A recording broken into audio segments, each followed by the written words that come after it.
জীবনটা আসলেই খুব ছোট।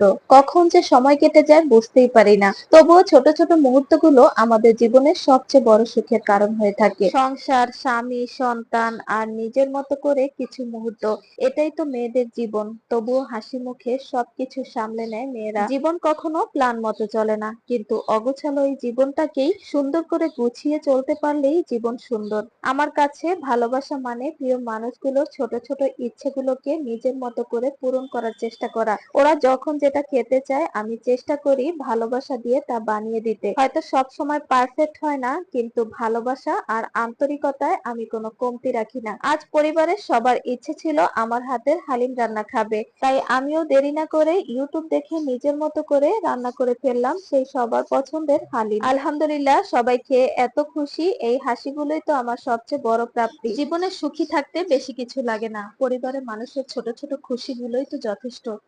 জীবনটা আসলেই খুব ছোট।